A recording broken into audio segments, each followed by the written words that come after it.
जय हिंद बच्चों, कैसे आप सभी। उम्मीद करता हूँ आप सभी अच्छे होंगे, मस्त होंगे और शानदार तरीके से एग्ज़ाम की तैयारी में लगे होंगे। बच्चों, जैसे कि आप लोग को पता है कि 15 दिसंबर से प्री टोस्ट टेस्ट एग्ज़ाम होना है और समय आप लोगों के बीच अब बहुत कम है। इन कम समय में हम लोग को बेहतर तैयारी करनी है और एक बेहतर नंबर लेकर के आना है। बच्चों, इस चैनल के माध्यम से आप लोग को पूरी एग्ज़ाम के लिए सटीक तैयारी करवा रहा है। प्रत्येक डे प्रत्येक सब्जेक्ट का टेस्ट लिया जा रहा है। जैसे कि आज जो टेस्ट लिया गया था साइंस का, उसका आज हम लोग आंसर देखने वाले हैं, जो कि सब्जेक्टिव प्लस ऑब्जेक्टिव दोनों प्रकार के प्रश्नों को हम लोग आज देखेंगे।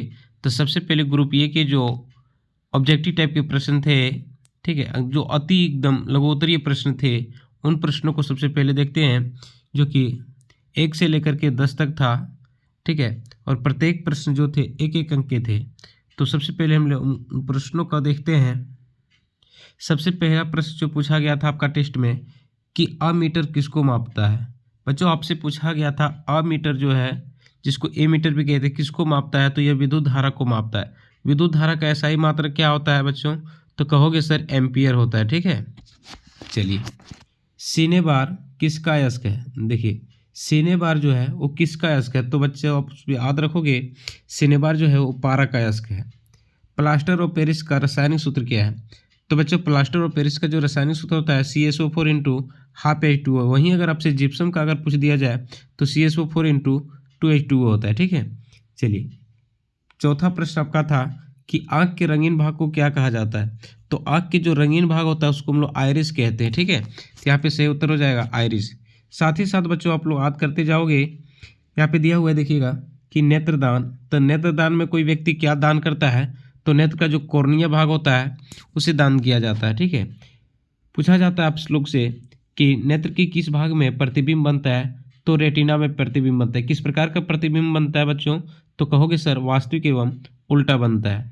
चलिए, पांचवा प्रश्न आपसे पूछा गया था कि गर्म करने पर चुंबक की चुंबकत्व में क्या परिवर्तन होता है। देखिए, जब किसी चुंबक को गर्म किया जाता है तो इनका चुंबकत्व जो होता है वो नष्ट हो जाता है, ठीक है, यानी चुंबकीय गुण उसमें जो होता है नष्ट हो जाता है। कांसा जो है, ठीक है, पूछा गया था आपका छठा प्रश्न जो था, कांसा किन दो धातुओं का मिश्र धातु है। तो कांसा जो है बच्चों तांबा और टिन की मिश्र धातु है, ठीक है। इसे आपको पूछा जाता है पीतल। तो भी याद रखोगे, पीतल जो है बच्चों तांबा और जिंक के मिश्र धातु, जबकि सोल्डर जो है शीशा और टिन के मिश्र धातु है। ये तीनों प्रश्न जो है काफ़ी इंपॉर्टेंट है प्रत्येक वर्ष के। तो प्रत्येक एग्जाम में जितने भी एग्जाम हुए हैं, तीन में से कोई ना कोई एक को पूछा गया है, ठीक है। चलिए, सातवां प्रश्न आपसे पूछ लिया था कि रक्त में यूरिया कहाँ निर्मित होता है। देखिए, जो रक्त में यूरिया होता है बच्चों, ये यकृत यानी कि जो लीवर होते हैं वहाँ पे निर्मित होते हैं, ठीक है। चलिए, यकृत जो है इसका कोशिका विभाजन जो है सबसे अधिक होता है। नेक्स्ट, न्यूरॉन क्या है। तो बच्चों, न्यूरॉन क्या है। तो तंत्रिका तंत्र की इकाई को क्या कहते हैं हम लोग? न्यूरॉन कहते हैं, ठीक है। नेक्स्ट, आठवां प्रश्न हमसे पूछा गया था धोवन सोडा का रासायनिक सूत्र क्या है। तो धोवन सोडा का रासायनिक सूत्र होता है CaCO3 इंटू 10H2O। अगर आपसे बेकिंग सोडा का सूत्र पूछ दिया जाए तो होता है सोडियम हाइड्रोजन कार्बोनेट यानी कि NeHCO3। अगर आपसे विरंजक चूर्ण का सूत्र पूछ लिया जाए तो CaOCl2 होता है, ठीक है। आप सभी याद रखोगे। चलिए, नेक्स्ट है एल्किन का सामान्य सूत्र क्या होता है। देखिए, एल्केन, एल्किन, एल्काइन, ठीक है। ये तीनों आप सभी याद रखोगे। तो सबसे पहले एल्किन का पूछा है तो एल्किन क्या होता है CnH2n। अगर एल्केन का पूछता तो बच्चों आप लोग कहोगे CnH2n+2। एल्काइन का अगर पूछता तो CnH2n-2, ठीक है। चलिए, जो एल्केन वर्ग का यौगिक होता है बच्चों, उसमें सिंगल बॉन्ड लगता है, ठीक है। कौन सा बॉन्ड लगता है बच्चों? तो कहोगे सर सिंगल बॉन्ड, ठीक है। इसके बाद आपका क्या हो जाता है एल्किन। एल्किन में डबल बॉन्ड लगता है और एल्काइन जो होता है उसमें ट्रिपल बॉन्ड लगता है, ठीक है, याद रखोगे। बच्चों, अब हम लोग ग्रुप बी के प्रश्नों को देखेंगे। ग्रुप बी में जो है कुल 5 प्रश्नों को हल करना था, जो कि 2-2 मार्क्स का था, ठीक है। यानी इससे आप लोग को 10 मार्क था। 2 × 5 = 10 मार्क्स। तो आप लोग को भी उतने ही आंसर देना है जितने मार्क्स दिया गया है। यानी कि 2 मार्क्स के अकॉर्डिंग ही आप लोग को आंसर देना है। ऐसा नहीं कि आप लोग को एक ही आंसर देने में काफ़ी लंबा कर दे, ठीक है, और इसके चक्कर में आप लोग को कई प्रश्न छूट जाए, तो ऐसा आप लोग को नहीं करना है। सबसे पहला पूछा है कि वृद्धि हार्मोन क्या है और इनके कार्य को लिखें। तो बच्चों देखिएगा, वृद्धि हार्मोन क्या है? यह पीयूष ग्रंथि द्वारा स्रावित एक हार्मोन है। यह शरीर की हड्डियों की लंबाई को नियंत्रित करता है। इसके अधिक स्राव होने से व्यक्ति अत्यधिक लंबा हो जाता है तथा इसके कम स्राव होने से बौना हो जाता है। यानी हम लोग कहें कि जो पीयूष ग्रंथि द्वारा जो स्रावित महत्वपूर्ण हार्मोन होता है, उसी हार्मोन को हम लोग वृद्धि हार्मोन कहते हैं, जो शरीर की हड्डियों की लंबाई के लिए महत्वपूर्ण होता है। यानी इसके अधिक स्रावित होने से क्या होता है, कोई व्यक्ति अत्यधिक लंबा हो जाता है, और इसके कम स्रावित होने से क्या होता है, व्यक्ति बौना हो जाता है। आप लोग देखे होंगे बच्चे कि कुछ बच्चे ऐसे होते हैं जो कि काफ़ी कम समय में काफ़ी लंबे हो जाते हैं, और कुछ बच्चे ऐसे भी होते हैं जो एज तो बढ़ रहा है लेकिन उनकी जो लंबाई होती है वो नहीं बढ़ पाती है, ठीक है। तो किस हार्मोन के कारण होती है? तो वृद्धि हार्मोन के कारण होती है। पीयूष ग्रंथि को मास्टर ग्रंथि कहा जाता है, ये भी याद रखोगे। आपसे पूछा जाता है कि किस ग्रंथि को मास्टर ग्रंथि कहा जाता है। अगला है प्लास्टर ऑफ पेरिस के उपयोग को लिखें। देखिए यहाँ पे आपसे पूछ लिया गया था कि प्लास्टर ऑफ पेरिस के किन्हीं 2 उपयोगों को लिखें, ठीक है। तो याद रखोगे जो प्लास्टर ऑफ पेरिस होता है, ठीक है, उनके क्या क्या उपयोग है? तो टूटे हुए हड्डियों के प्लास्टर करने में, मूर्ति के सांचे के निर्माण में, घरों के चिकनाई में, खिड़कियों दरवाजे के छिद्र इत्यादि को बंद करने में तथा सजावटी सामान के निर्माण में, ठीक है, ये याद रखोगे। नेक्स्ट बच्चों, उदासीनीकरण अभिक्रिया क्या है? देखिए उदासीनीकरण अभिक्रिया जब अम्ल तथा क्षार परस्पर अभिक्रिया करके लवण तथा जल का निर्माण करता है तो ऐसी अभिक्रिया को हम लोग क्या कहेंगे? तो उदासीनीकरण अभिक्रिया कहते हैं, ठीक है। जैसे यहाँ पे अम्ल हम लोग ले लेंगे हाइड्रोक्लोरिक अम्ल, ठीक है, क्षार ले लेंगे सोडियम हाइड्रोक्साइड। इससे जो परस्पर अभिक्रिया होगी इसके फलस्वरूप जो निर्मित होगा वो NaCl बनेगा, यानी कि लवण बनेगा, ठीक है, जिसको हम लोग नमक के नाम से भी जानते हैं, प्लस जल का निर्माण होगा। HCl जो होता है परबल अम्ल है, और सोडियम हाइड्रोक्साइड जो है ये भी परबल क्षार है, ठीक है।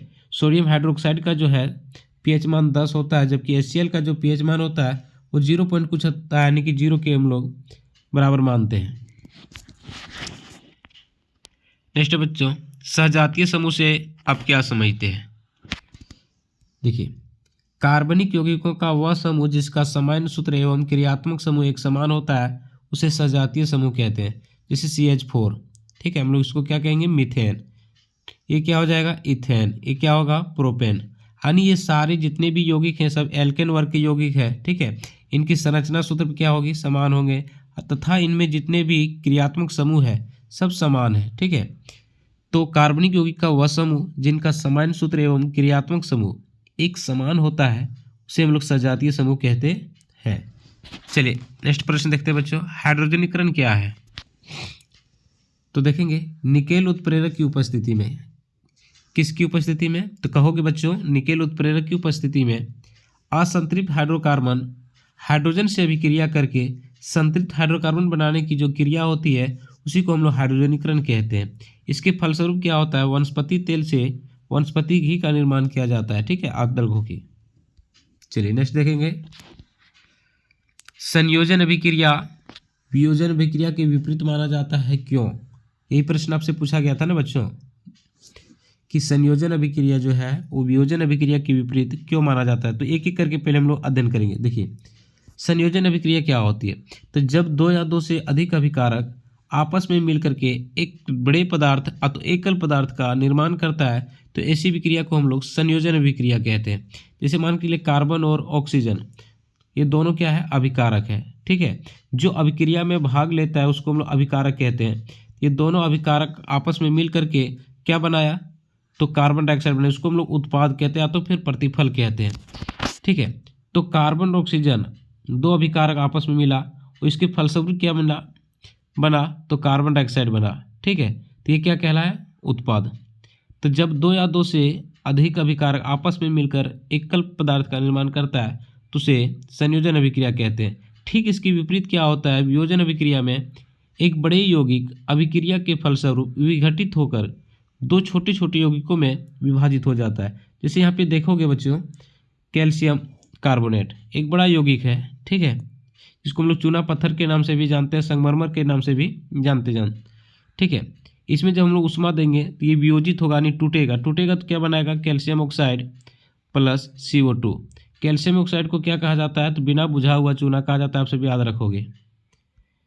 चलिए अब हम लोग ग्रुप सी के 5 प्रश्नों को देखेंगे जो कि 3 मार्क्स का था। सबसे पहला प्रश्न आपसे पूछा था कि श्वसन एक ऊष्माक्षेपीय अभिक्रिया है, कैसे। यानी जो श्वसन है बच्चों, ये ऊष्माक्षेपीय अभिक्रिया। ऊष्माक्षेपीय अभिक्रिया किसे कहते हैं, तो ऐसी अभिक्रिया जिसके फलस्वरूप ऊष्मा की उत्पत्ति होती है। ठीक है, तो श्वसन एक ऊष्माक्षेपीय अभिक्रिया है क्योंकि यह ऑक्सीजन से अभिक्रिया करके ग्लूकोज का विखंडन करता है। तो जो है ग्लूकोज का विखंडन होता है, जिससे हमें ATP के रूप में ऊर्जा की प्राप्ति होती है, जिनके फलस्वरूप हम अपने दैनिक कार्य कर पाते हैं। तो श्वसन क्या है, एक ऊष्माक्षेपी अभिक्रिया। क्यों है, क्योंकि इसके फलस्वरूप ऊर्जा की प्राप्ति होती है। चलिए नेक्स्ट प्रश्न है बच्चों कि भर्जन तथा निस्तापन में अंतर स्पष्ट करें। काफ़ी इंपॉर्टेंट प्रश्न है कि भर्जन और निस्तापन, इस दोनों में अंतर स्पष्ट करना है। ठीक है, तो देखिए भर्जन में क्या होता है, इसमें सल्फाइड यस्क के से धातु प्राप्त किया जाता है, और इसमें क्या होता है कि कार्बोनेट यस्क से धातु प्राप्त किया जाता है। सबसे पहला समझिएगा कि भर्जन विधि से क्या होता है, सल्फाइड यस्क से धातु प्राप्त किया जाता है, और निस्तापन में क्या होता है, कार्बोनेट यस्क से धातु प्राप्त किया जाता है। इसमें ऑक्सीजन की उपस्थिति में किया जाता है, इसमें सीमित वायु की उपस्थिति में यह क्रिया संपन्न होती है। यस्क के गलनांक से अधिक ताप पर गर्म किया जाता है, इसमें यस्क के गलनांक से कम ताप पर गर्म किया जाता है। नेक्स्ट है, इसमें यस्क ऑक्सीकृत होता है, और इस विधि में यस्क का जो है वो निर्जलीकरण होता है। ठीक है, तो ये आप सभी याद रखिएगा। चलिए नेक्स्ट है बच्चों, थोड़ा स्पीड कर रहे हैं क्योंकि बहुत प्रश्नों का हम लोग को आंसर देखना है, इसलिए थोड़ा स्पीड में हम लोग डिस्कस कर रहे हैं। चलिए, आश्रित जल जो है विद्युत का चालन नहीं करता है, जबकि वर्षा जल करता है, क्यों। तो बच्चों आप लोग को आंसर पता है कि आश्रित जल जो होता है वो विद्युत का चालन नहीं करता है, क्योंकि इसका विलयन हाइड्रोजन आयन प्रदान नहीं करता। जबकि वर्षा जल पृथ्वी पर गिरते समय कई देखिए जब वर्षा जल होती है, जब पृथ्वी पर गिरती है तो उस दौरान कई अम्ल उसमें मिल जाता है, जो जल में घुल करके हाइड्रोजन आयन प्रदान करता है, जिससे विद्युत का चालन करता है। ठीक है, तो हम लोग कह सकते हैं कि आश्रित जल जो होता है विद्युत का चालन नहीं करता है, जबकि वर्षा जल विद्युत का चालन करता है। नेक्स्ट है बच्चों, प्रतिरोध क्या है, यह किन कारकों पर निर्भर करता है। तो प्रतिरोध क्या है, सीधी सी बात आप लोग को बताना है कि धारा का विरोध करने वाले कारक को ही हम लोग क्या कहते हैं, तो प्रतिरोध कहते हैं। इसे R से सूचित किया जाता है, इसका SI मात्रक ओम होता है। प्रतिरोध निम्न कारकों पर निर्भर करता है, किस पर करता है, तो बच्चों कहोगे कि चालक की लंबाई पर, चालक की प्रकृति पर, और अनुप्रस्थ काट के क्षेत्रफल पर। ठीक है, चलिए नेक्स्ट देखेंगे, आयनिक यौगिक का गलनांक उच्च होता है, क्यों। देखिए जो आयनिक यौगिक होता है बच्चों, उनका गलनांक उच्च होता है, आखिर क्यों।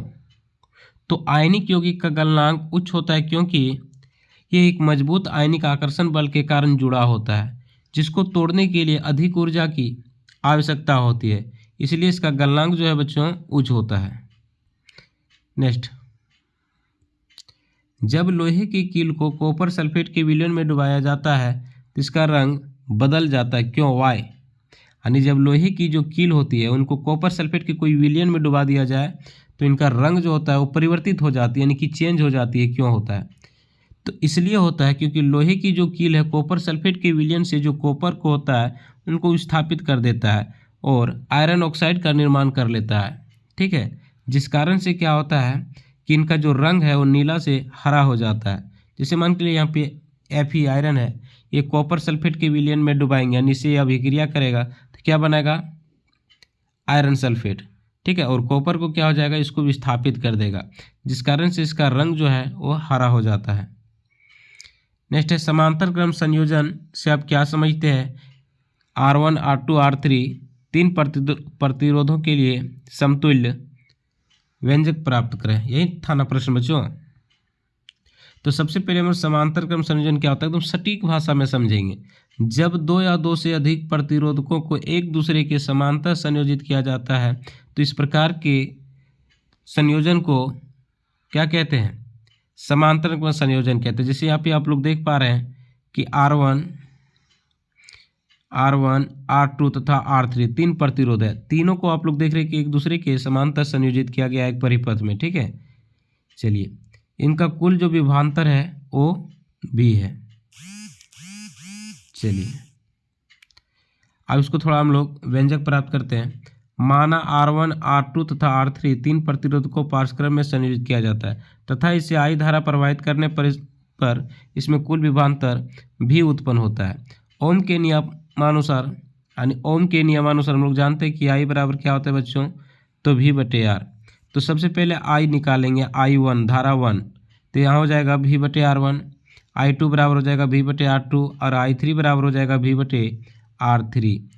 ठीक है, इसको हम लोग समीकरण 1 मान लेंगे, इसको समीकरण 2 और इसको समीकरण 3।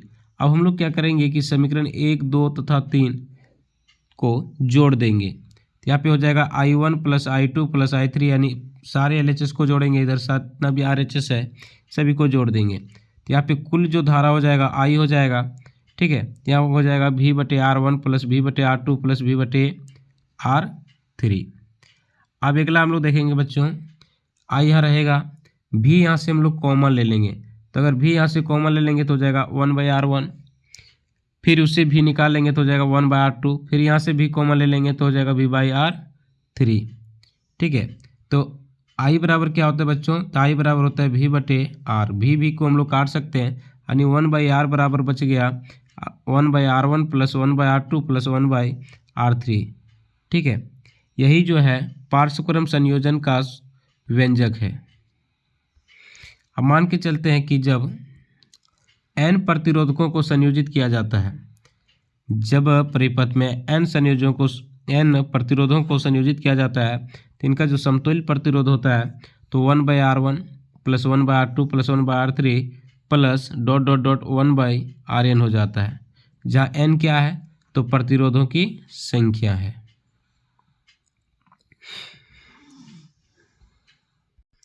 नेक्स्ट प्रश्न है बच्चों आपके कि मनुष्य में लिंग का निर्धारण कैसे होता है। काफ़ी इंपॉर्टेंट प्रश्न है।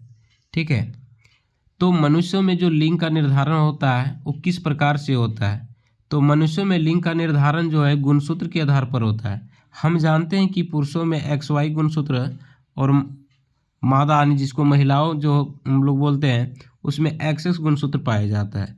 जब निषेचन की क्रिया होती है, ठीक है, जब निषेचन की क्रिया होती है इसमें मादा से X गुणसूत्र और यदि नर का Y गुणसूत्र आपस में मिलता है तो इसे नर शिशु का निर्धारण होता है। लेकिन अगर मादा का X गुणसूत्र और नर का X गुणसूत्र आपस में मिलता है तो इस स्थिति में मादा शिशु का जन्म होता है। ठीक है, जैसे यहाँ पे एक डायग्राम के द्वारा हम लोग समझेंगे। जैसे एक मादा है, ठीक है, माता है और ये पिता है। जब इन दोनों के बीच निषेचन की क्रिया होगी, ठीक है, तो मादा से जो है X गुणसूत्र और पिता का X गुणसूत्र आपस में मिला तो इससे जो संतति का निर्माण हुआ वो मादा का होगा यानी कि लड़की का होगा। ठीक, जब मादा से X गुणसूत्र, एक्चुअली मादा में दोनों XX गुणसूत्र ही पाया जाता है और यहाँ पे नर से देखेंगे अगर Y गुणसूत्र मिल गया तो इससे जो संतति का निर्माण होता है वो क्या होगा, नर होगा, यानी कि लड़का का निर्माण होता है। चलिए यहाँ पे है कुछ याद रखिएगा कि मनुष्य में जो कुल गुणसूत्र होते हैं कितने होते हैं, तो बच्चों याद रखोगे 23 जोड़ी अर्थात 46 गुणसूत्र होते हैं। ठीक है, एक जोड़ी हम लोग इसको लिंगी गुणसूत्र कहते हैं, बाकी जो 22 जोड़ी होती है उनको हम लोग वर्धी गुणसूत्र कहते हैं। क्यों वर्धी गुणसूत्र कहते हैं, क्योंकि उनका कोई ज़्यादा लिंग निर्धारण में भूमिका नहीं होती है। DNA की इकाई को क्या कहते हैं, तो जीन कहते हैं। जीन का क्या कार्य है बच्चों, तो याद रखोगे या अनुवांशिक गुणों के वाहक होते हैं, जो अनुवांशिक रोग होते हैं, ठीक है, जो अनुवांशिक गुण होते हैं उनको एक पीढ़ी से दूसरी पीढ़ी तक पहुंचाने का कार्य करते हैं। नेक्स्ट है कि रासायनिक गुणधर्म के आधार पर धातु और अधातु में अंतर स्पष्ट करें। ठीक है, अक्सर बच्चे वही गलती करते हैं बच्चों की, यहाँ आपसे पूछा जाता है कि रासायनिक गुणधर्म के आधार पर धातु और अधातु में अंतर स्पष्ट करें, और यहाँ पे लोग लिख के आ जाते हैं कि धातु चमकदार होते हैं, धातु तैन्न होते हैं, धातु आघातवर्ध होते हैं, ठीक है। और ये काफ़ी उत्साहित होते हैं कि हमने तो अच्छा आंसर लिख के आया, लेकिन उसको ये पता नहीं कि यहाँ पे रासायनिक गुणधर्म के आधार पर पूछा गया है और ये बच्चा जो है भौतिक गुणधर्म के आधार पर लिख के आया है, ठीक है। तो हम लोग आज रासायनिक गुणधर्म के आधार पर धातु और अधातु में अंतर स्पष्ट करेंगे। बच्चों, जो धातु होता है वो इलेक्ट्रॉन को त्याग करता है और अधातु जो होता है वो इलेक्ट्रॉन को ग्रहण करता है। दूसरी बात, ये जो धातु होते हैं वो इलेक्ट्रॉन को त्याग कर क्या करता है, तो धनायन उत्पन्न करता है, और ये क्या करता है, ऋणायन उत्पन्न करता है। इसके बाद क्या होता है, जितने भी धातु तत्व होते हैं इनकी अंतिम कक्षा में या तो एक इलेक्ट्रॉन या तो दो इलेक्ट्रॉन या फिर तीन इलेक्ट्रॉन होते हैं, जबकि जो अधातु होते हैं उनके अंतिम कक्षा में 5, 6 और 7 इलेक्ट्रॉन विद्यमान होते हैं। इसमें धातु ऑक्साइड की जो प्रकृति होता है बच्चों वो क्षारीय होती है, जबकि अधातु ऑक्साइड की जो प्रकृति होती है वो अम्लीय होती है। यह तनु अम्ल से अभिक्रिया करके हाइड्रोजन गैस उत्पन्न करती है, जबकि अधातु जो है वो तनु अम्ल से अभिक्रिया करती ही नहीं है, ठीक है। तो ये 5 हम लोग अंतर पढ़े, ठीक है। आप लोग को कम से कम 3 अंतर जरूर लिखना है।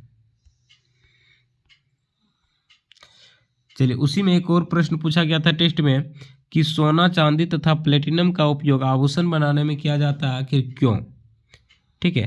तो बच्चों, सोना चांदी का उपयोग जो है वो आभूषण बनाने के लिए किया जाता है, क्योंकि यह बहुत ही कम अभिक्रियाशील होती है, जिस कारण से ये ना ही जल से, वायु से और ना ही अम्ल से किसी प्रकार की अभिक्रिया करती है, जिस कारण ये संचरित नहीं होती, अर्थात इनकी जो चमक होती है वो लंबे समय तक बनी रहती है, ठीक है। जबकि आभूषण जो अगर शुद्ध सोने का बना दिया जाए, चांदी को बना दिया जाए, तो ये काफ़ी लचीला होता है, इसलिए इसमें कठोरता लाने के लिए उसमें 2 कैरेट जो होता है वो प्लेटिनम इत्यादि को मिला दिया जाता, प्लेटिनम और अन्य धातुओं को मिला दिया जाता है ताकि ये कठोर हो सके, ठीक है। शुद्ध अगर सोने की हम लोग बात करें तो शुद्ध आभूषण की बात करें तो ये 24 कैरेट का होता है, लेकिन इसमें से 82 कैरेट होता है, 2 कैरेट जो होता है वो अन्य धातुओं को मिला दिया जाता है उसमें कठोरता लाने के लिए।